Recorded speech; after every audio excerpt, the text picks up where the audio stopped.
Pai, Senhor, irmãos, semana passada nós tivemos o prazer de ouvir a equipe de louvor da igreja também trazendo alguns louvores, digamos, mais antigos, dos vencedores por Cristo. Hoje também nós vimos que o Edmárcio, Diane, Carol, Miguelzinho fez um louvor baseado também na missão Vencedores por Cristo. Missão Vencedores por Cristo, nos anos 70, nos anos 80, nos anos 90, ela recrutou diversas equipes de universitários e pré-universitários para passarem para doar um mês de suas vidas para o reino de Deus.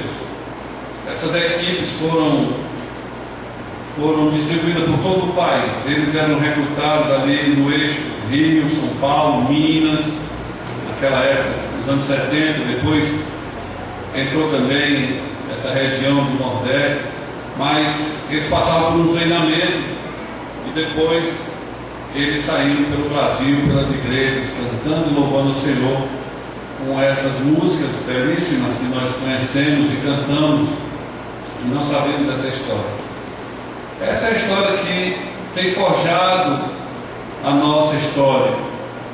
Quando nós cantamos, buscai primeiro o reino de Deus, buscai primeiro, nem só de pão vive o homem, mas de toda a justiça de Deus. Era uma marca da missão Vencedores por Cristo. Eles usavam a música como veículo de divulgação do Evangelho, mas a música era uma música bíblica. Era uma música bíblica. E nós cantamos muito essas músicas aqui nas nossas vigílias. E eu estava sentado ali quando o Indiano cantava mais Carol, essa outra música, buscar primeiro o reino de Deus, o reino dos céus.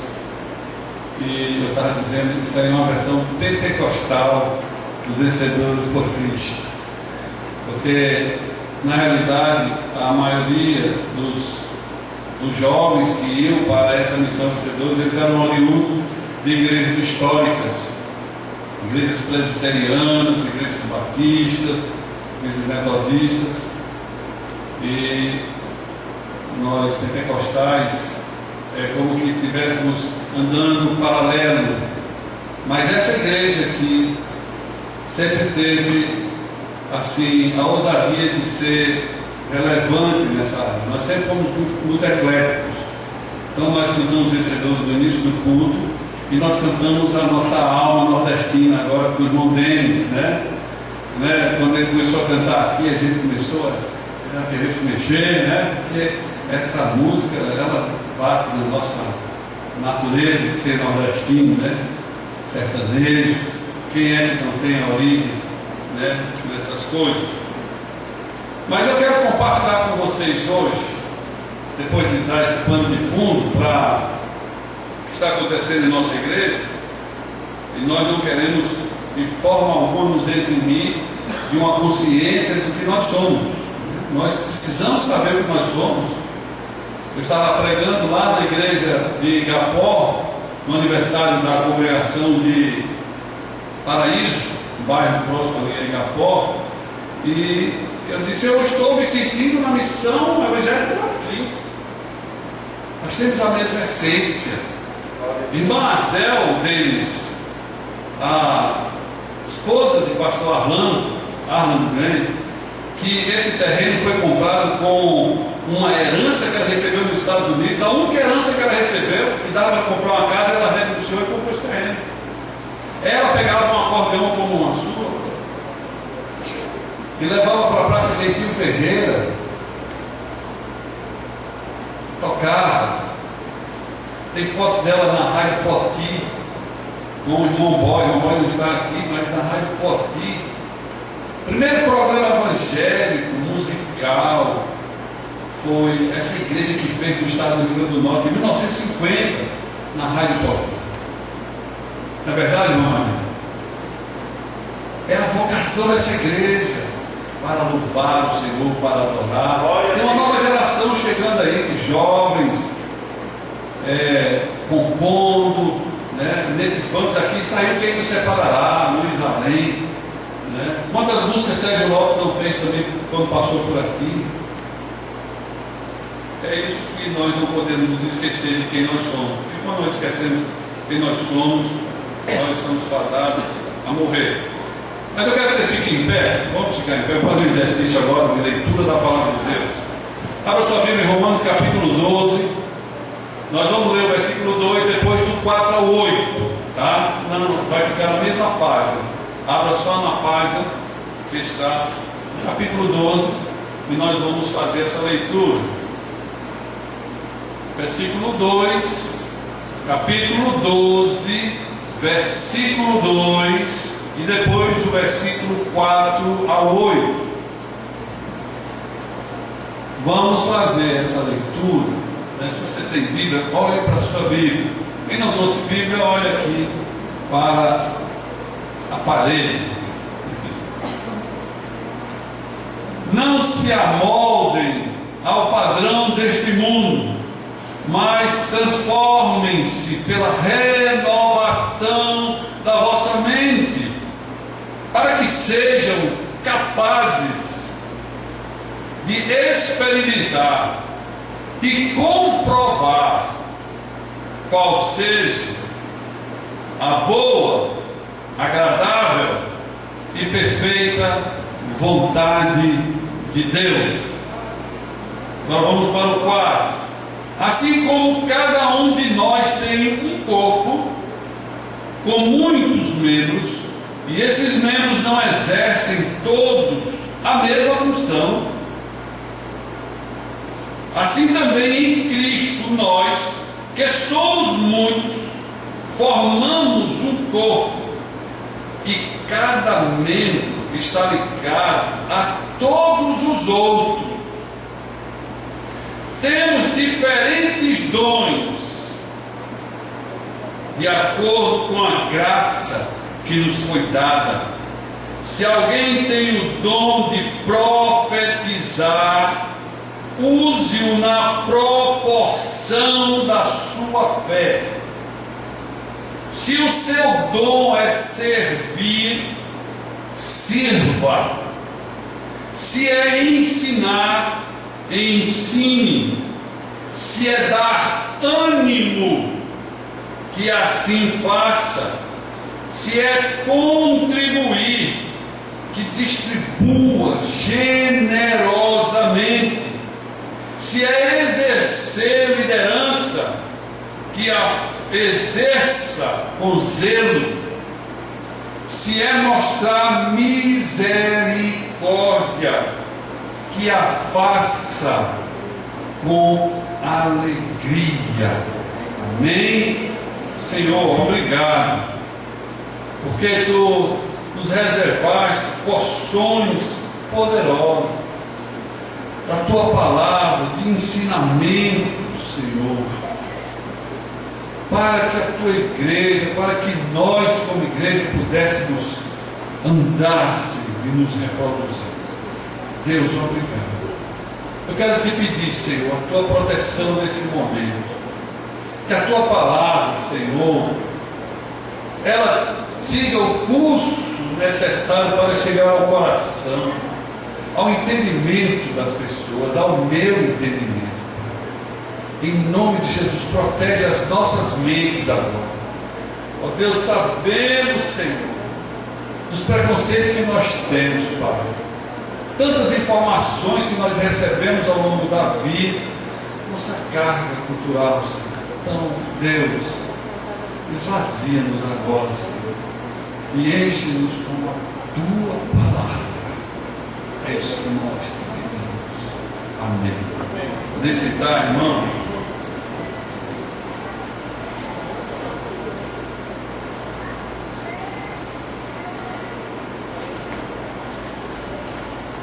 Gostaria que os irmãos não mudassem durante a mensagem,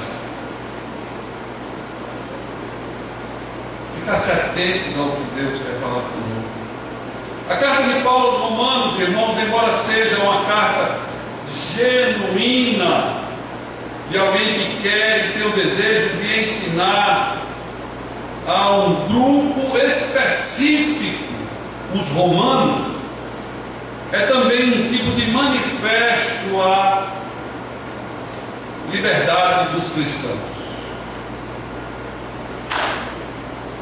É a mais completa e grandiosa apresentação do Evangelho no Novo Testamento. Ela proclama que estamos livres da ira de Deus, livres do conflito étnico, judeus, povo de Deus, e o restante, povo sem Deus. Carta aos Romanos diz que não existe essa diferença. Todos pecaram, isso é Romanos, e destituídos foram da glória de Deus. Todos. Isso é a carta dos Romanos. Isso é Paulo em Romanos. Paulo em Romanos nivela todos, porque o Evangelho nivela a todos. É como diz o Manifesto de Lausanne de 74, o Evangelho todo para o homem todo e para todos os homens.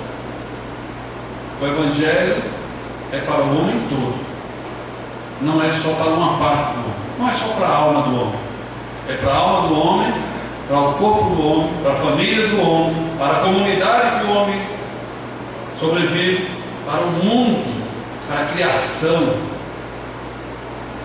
É um manifesto, irmãos, um manifesto da liberdade do cristão.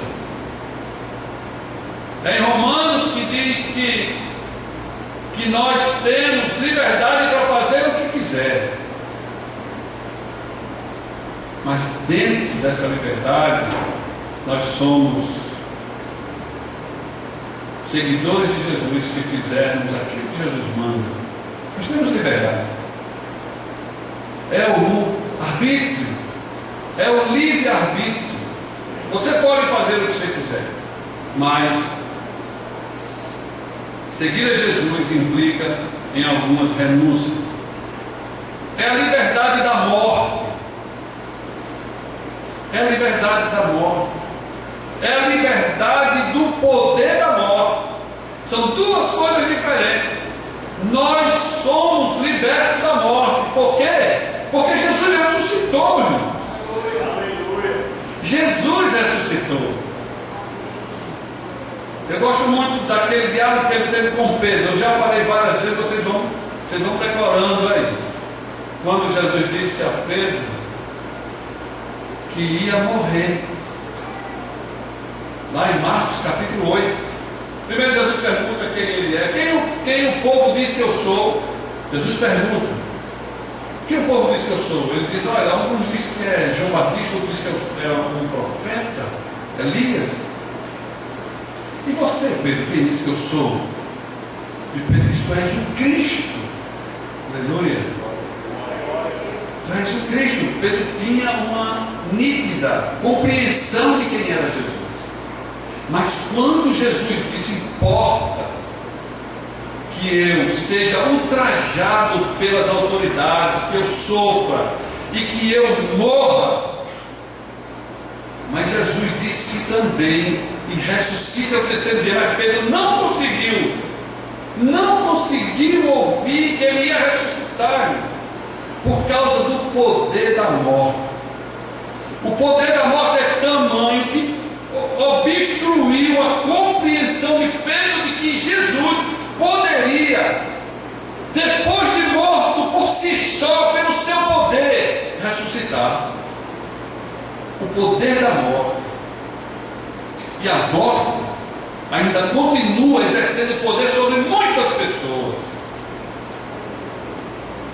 Sobre muitas pessoas. A morte e o seu poder não tem mais poder sobre nós. Amém? É o apóstolo Paulo que diz, aonde está a morte, o teu arguilhão? Travada foi a morte. Cravada foi a morte na vitória de Jesus Cristo. A morte não tem poder sobre nós. Irmãos, tenha essa consciência, porque aquele que é seguidor de Jesus, ele tem a nítida compreensão que a morte não tem poder sobre nós. Ela pode estar até chegando, porque enquanto estivermos nesse corpo, que aqui em Romanos também, capítulo 8, diz que nós aspiramos, temos anseio de que esse corpo um dia seja transformado, para que não passe mais pelo processo da morte, porque todos pecaram e destituídos foram da glória de Deus. Romanos também diz assim, irmãos: o salário do pecado é a morte, mas o dom gratuito de Deus é a vida eterna. Vida eterna. Isso é libertação frente ao poder da morte. E por fim, irmãos, Romanos também proclama nesse manifesto de liberdade que nós somos livres da escuridão do nosso ego. Pense numa coisa difícil, irmãos. Quem é aqui que não tem ego? Estou usando essa construção de Freud porque talvez vocês compreendam mais. Ego,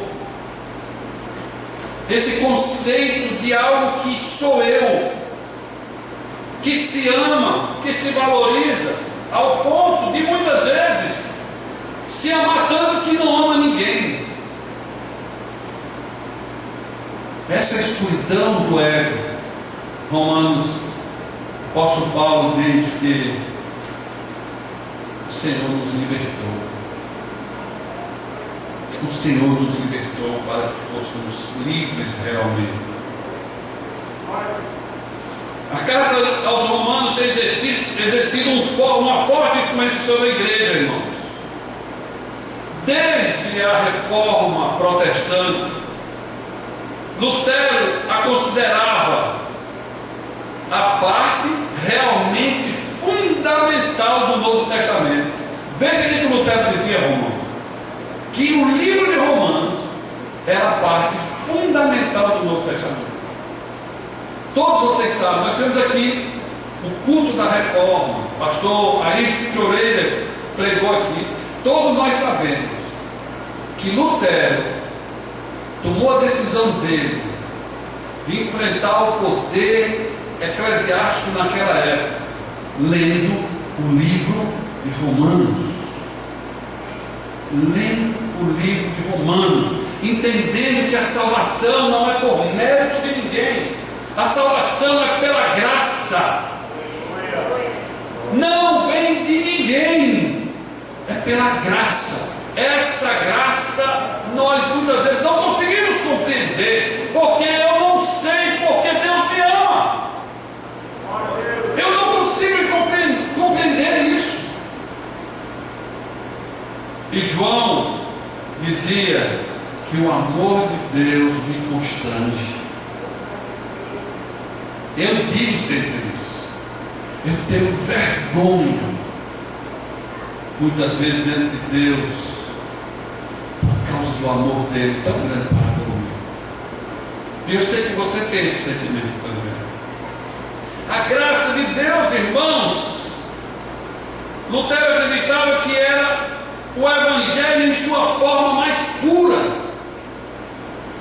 Calvino acrescentou que se nós a entendermos, dizia ele, teremos uma porta aberta para os mais profundos tesouros da Escritura. Veja a importância que esses teólogos deram à carta aos Romanos.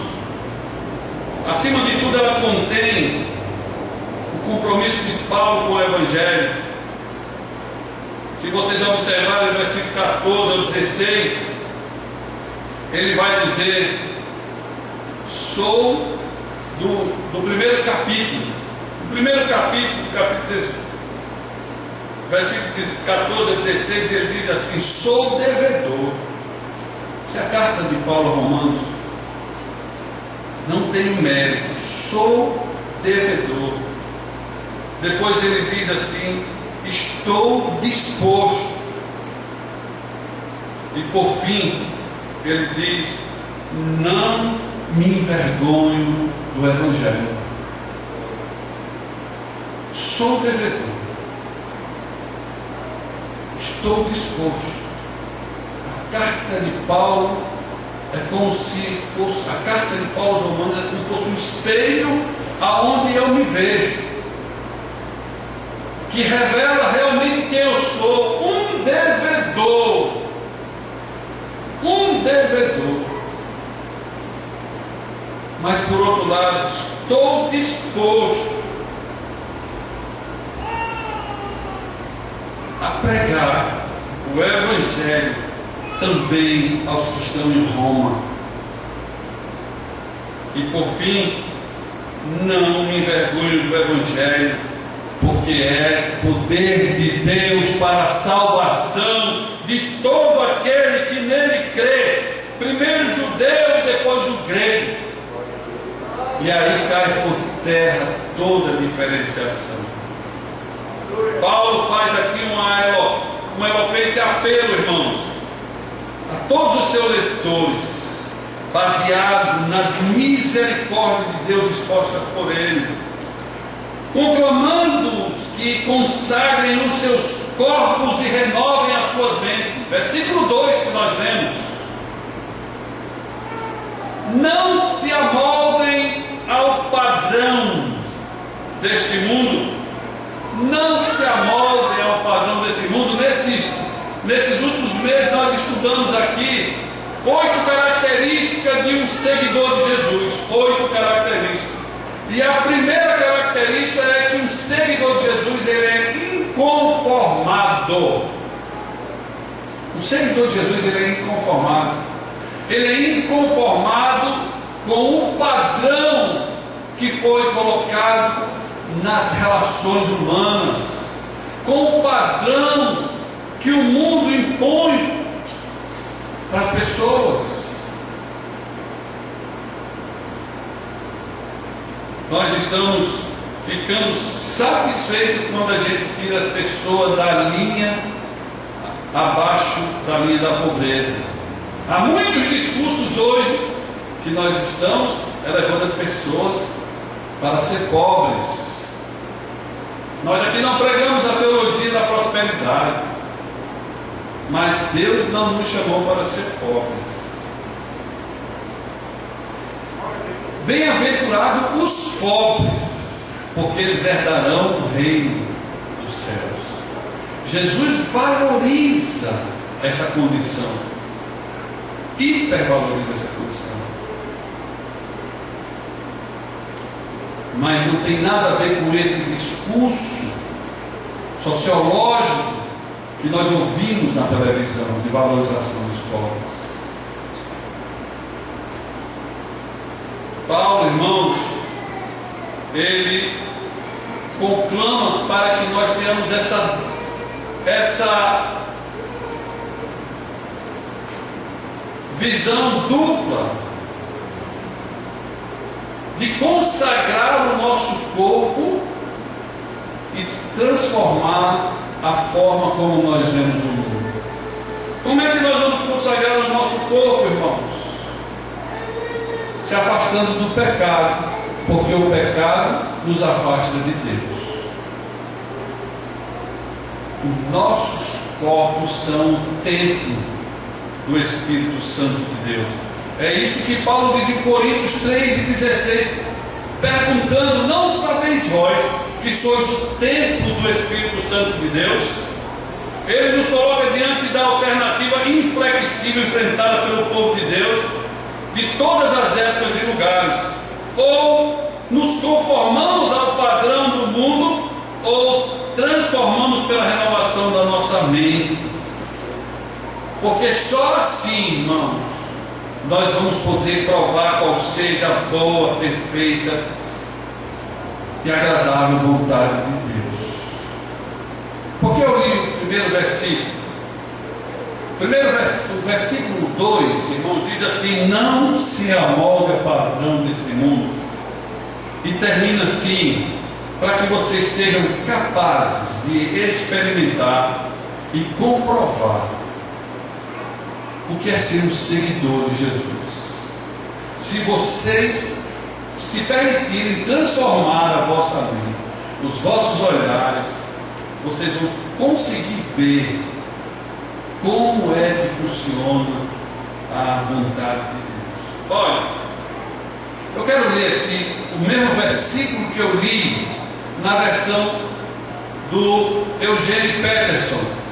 Pastor Eugênio Peterson, ele fez uma tradução contextualizada da Bíblia que se chama The Message, e diz o seguinte: somos como várias partes de um corpo humano. Cada parte tem o seu significado no corpo, visto como um todo, mas não o contrário. O corpo de que estamos falando é o corpo formado pelas pessoas escolhidas por Cristo. Cada um de nós encontra significado e função como parte desse corpo. Não podemos ser como um dedo decepado, que não tem valor. Desde que estejamos ligados a outras partes constituídas da maneira genial e funcionando maravilhosamente no corpo de Cristo, sejamos o que fomos feitos para ser, sem inveja ou sentimento de superioridade sobre os outros, sem tentar ser algo que não somos. Se você prega, limite-se a pregar a mensagem de Deus. Se você ajuda, apenas ajude. Não tente assumir o comando. Se você ensina, apegue-se ao ensino. Se você tem a capacidade de encorajar, tome cuidado para não se tornar autoritário. Se você recebeu alguma posição de responsabilidade, não manipule ninguém. Se você foi chamado para ajudar a gente em angústia, em tribulação, fique de olhos abertos e seja rápido em responder às pessoas nessas condições. Se você trabalha com os desamparados, não se permita ficar irritado com eles ou deprimido por causa deles. Mantenha sempre o sorriso no vosso rosto. Essa é uma tradução metafórica, né, da leitura que nós fizemos. E eu quero desafiá-los nessa noite a não ser como um dedo decepado. Eu quero contar a história para você dessa função de estar no corpo. Você faz parte desse corpo, e esse corpo funciona sistematicamente. Quem é da área de saúde sabe que um órgão não funciona sem o auxílio, sem participar do sistema. É o sistema, por isso que é sistemático. A igreja também é desse jeito.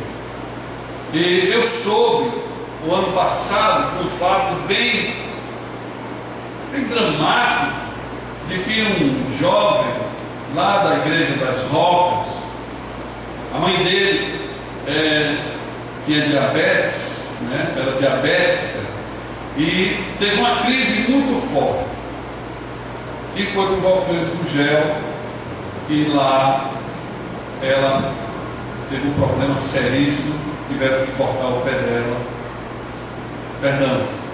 cortaram os dedos dela, mas não resolveu, e a coisa foi tão rápida que cortaram a perna dela, tiveram que amputar a perna dela para poder salvar.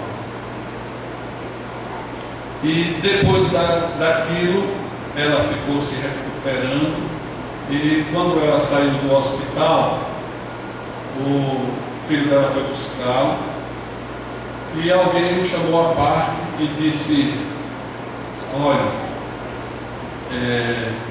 se você não quiser agora, mas depois você passa aqui para levar a perna da sua mãe. Aí ele diz: o quê? É porque você vai ter que levar a perna da sua mãe.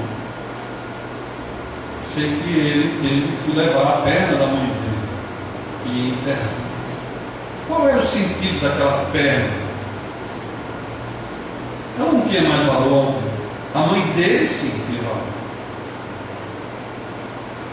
A nossa vida na igreja só tem sentido se estiver ligada. Só tem significado se estivermos ligados um no outro. Quando o apóstolo Paulo, ele faz esse relato de oito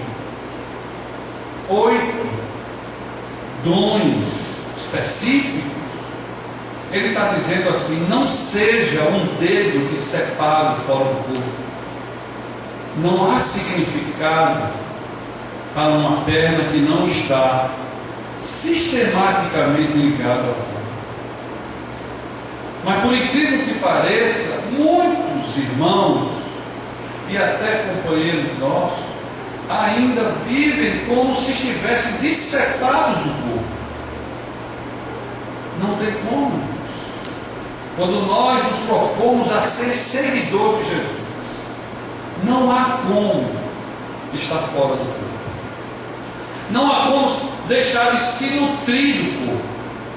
O apóstolo Paulo faz uma metáfora também dessa relação de sistematização da ação da igreja, quando ele diz que nós somos como um galho que foi enxertado na videira. Vocês já viram o enxerto? Você corta um pouquinho de uma árvore, né? Os agrônomos ensinam muito isso, os botânicos, e você pega outra, ou um galho de outra árvore e coloca aqui, faz uma espécie de torniquete, né? E aquele galho, o que ele vai fazer, irmãos? Ele vai se alimentar da seiva elaborada por aquela árvore, né? A árvore, ela vai com as raízes lá no subsolo buscar nutrientes para que esses nutrientes façam com que ela viva, ela se alimenta disso. Nós fomos enxertados na videira. Não há como ter autonomia. Infelizmente ou felizmente, se é isso que você procura na vida, porque as utopias e as nossas teorias filosóficas do mundo moderno levam o homem a pensar em autonomia. Mas o seguidor de Jesus, ele segue o caminho contrário, é o caminho da dependência. O caminho da dependência. Nós somos dependentes de Cristo. Entender esse texto, irmãos, nos liberta. Se nós entendermos esse texto, quando ele diz assim como um de nós tem um corpo com muitos membros, versículo 4, e esses membros não exercem todos a mesma função, cada um tem uma função específica na igreja. Assim também em Cristo, nós que somos muitos, formamos um corpo, olha, sistematização, e cada membro está ligado a todos os outros. Queria que vocês orassem por irmã Inacena, pela família de irmã Inacena. Ela está ligada a esse corpo. Irmão João Dantas, a família dele não está aqui hoje, mas está ligada a esse corpo.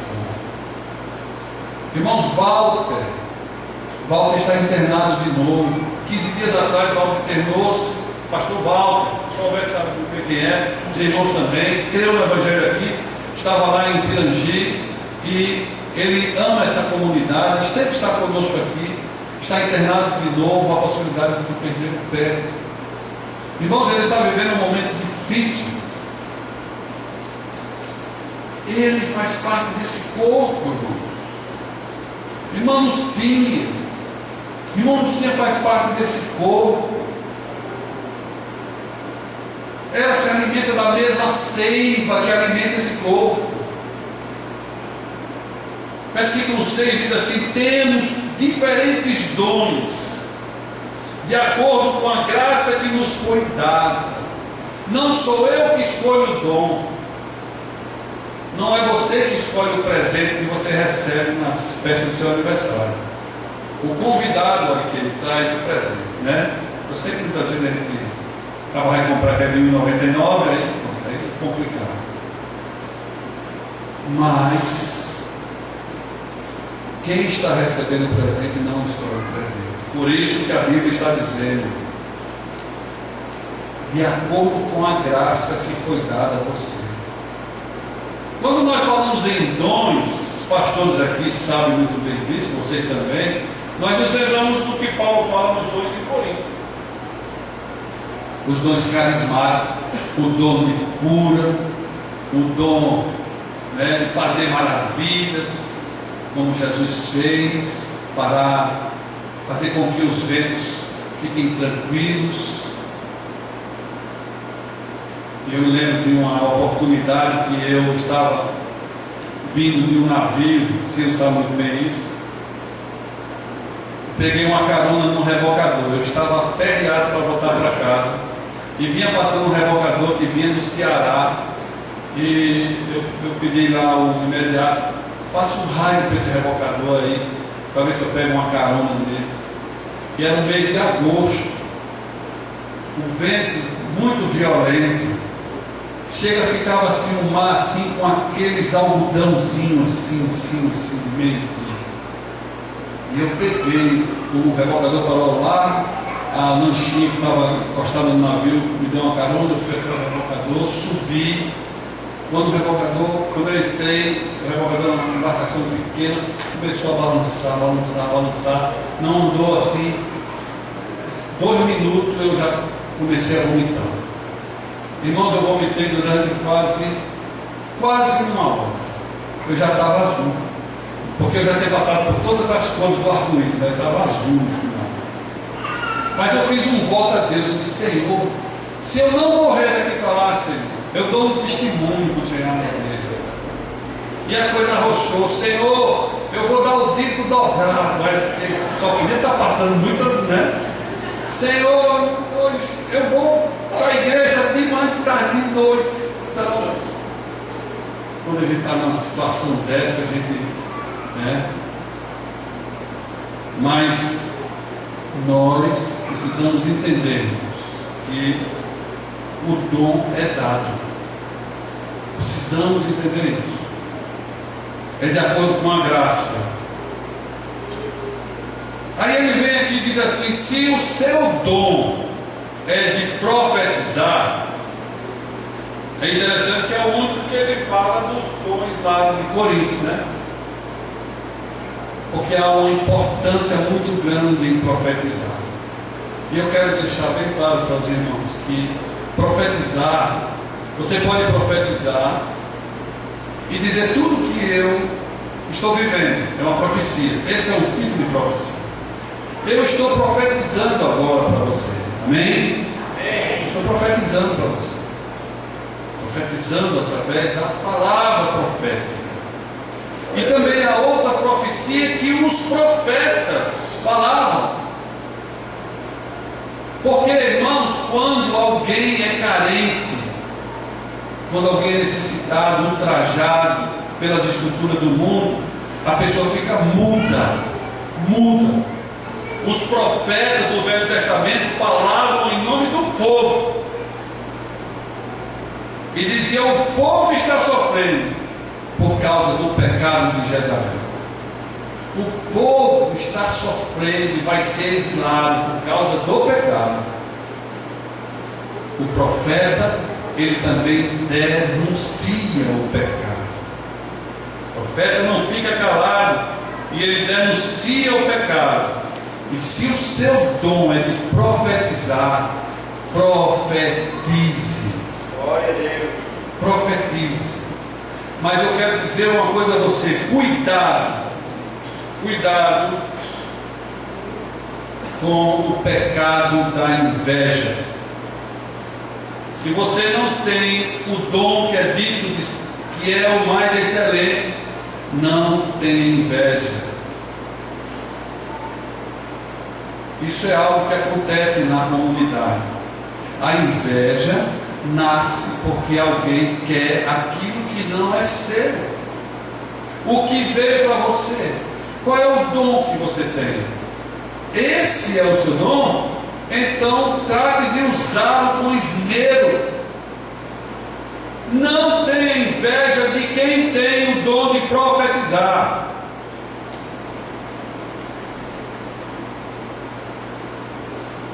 Outra coisa libertadora desse texto é que, se você entender o que está no versículo 2, que o nosso padrão é diferente do padrão do mundo, você vai evitar o erro da comparação. Se você não tem o dom de profecia, não se compare, não sinta-se inferiorizado por isso. Se o seu dom é de servir, então sirva, meu irmão, sirva, e não caia no erro da comparação, porque é assim que funciona lá fora, né? A comparação, as pessoas vivem se comparando. No trabalho acontece muito isso. Todos passaram no mesmo concurso, mas um fica olhando para o outro. Fulano já comprou o carro, eu tenho que comprar o carro, tem que se comparar, né? Fulano, o chefe, gosta muito dele, eu vou me aproximar também do chefe.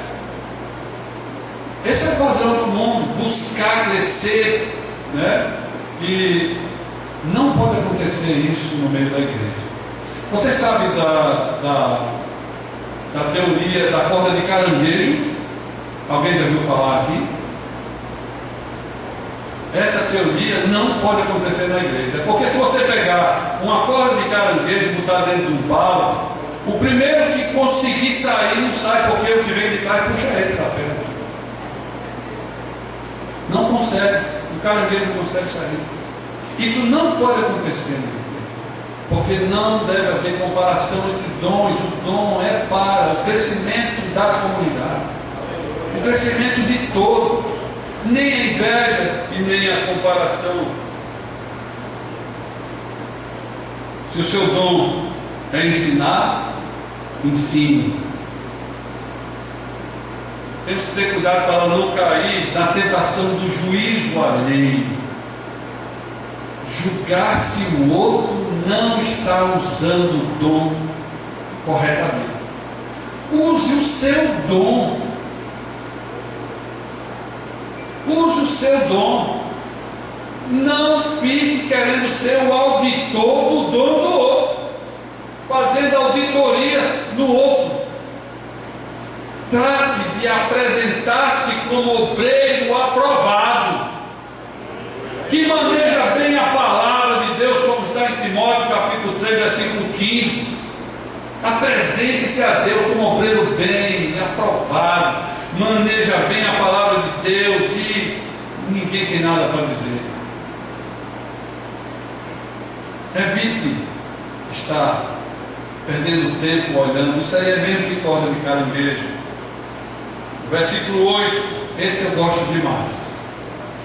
Se o seu dom é dar ânimo, aleluia, que anime as pessoas. Bem, anime as pessoas, né, Lenise? Isso é um dom maravilhoso. A gente está precisando desse dom na igreja, viu? Tem alguém que está meio desanimado, aparece um irmão com um dom de dar ânimo, de não, meu irmão, olha, Deus vai levantar, o melhor de Deus está por vir, não tenha medo não, porque Deus está contigo. Todo seguidor de Jesus, isso é só uma tempestade, mas por trás das luzes o sol ainda está lá. Agora tem um dom que é o do desânimo, né? Tem algumas pessoas que gostam desse dom, é o dom do desânimo, né? Não vai dar certo não, para que estudar tanto, presta não, Não. Está vendo aí os engenheiros terrenos, ficam tudo desempregados. Professor, vixe, vai ser professor não, pelo amor de Deus. É uma mixaria. É a cantiga dos que desanimam. Irmãos, vamos animar as pessoas. O Espírito do Senhor está sobre mim para levar as boas novas aos que não têm ânimos. Porque, irmãos, porque o Senhor vai encher a gente de alegria. Alegria, trocar cinza por cânticos de alegria.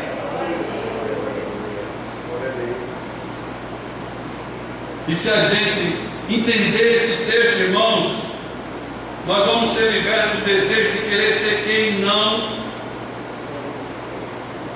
fui feito para ser. Eu só mudo um pouco isso aqui, porque o que Lutero disse, olha, eu digo, ele aprendeu aqui em Romanos. Viu, Egídio? Lutero aprendeu aqui em Romanos. Ele diz assim: eu não sou quem deveria ser, eu não sou o que serei ainda, porque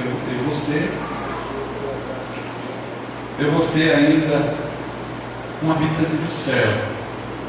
Eu não sou ainda que você, mas pela graça de Deus eu não sou mais quem eu era. Jesus já me perdoou. Glória a Deus. Eu tenho andado, caminhado.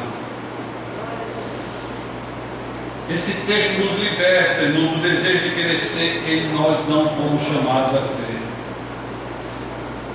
Preste atenção no que você foi chamado.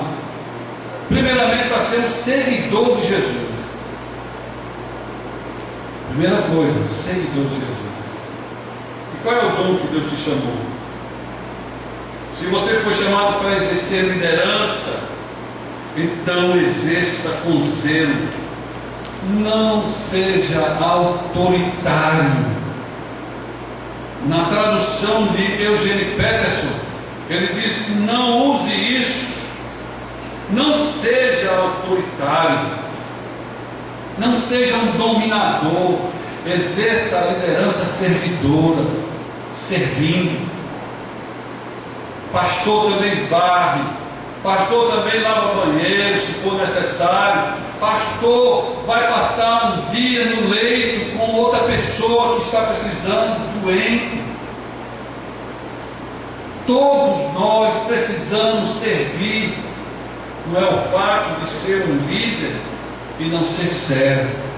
Precisamos entender essas coisas. E por fim, irmãos, o oitavo: se o seu dom é mostrar misericórdia, demonstrar misericórdia, faça com alegria, sem tentar ser o que não é.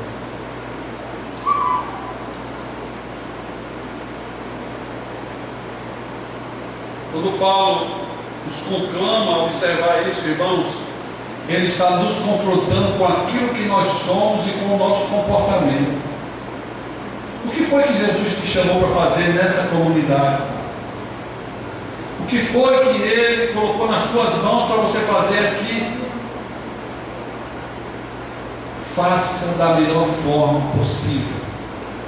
Não faça a obra de Deus relaxadamente. Faça da melhor forma possível. É esse o Evangelho de Romanos. O Evangelho que Paulo aprendeu e sintetizou no livro de Romanos. É o Evangelho que diz: eu sou devedor, mas que ao mesmo tempo estou disposto a fazer o bem, a ajudar as pessoas, a ajudar a comunidade, a igreja, ao corpo de Cristo crescer. Estou disposto. Sabe por quê? Porque não me envergonho do Evangelho. Porque o Evangelho continua sendo o poder de Deus para a transformação da vida das pessoas. Nós não podemos fugir disso, irmãos. O Evangelho é o poder de Deus. para a transformação da vida das pessoas.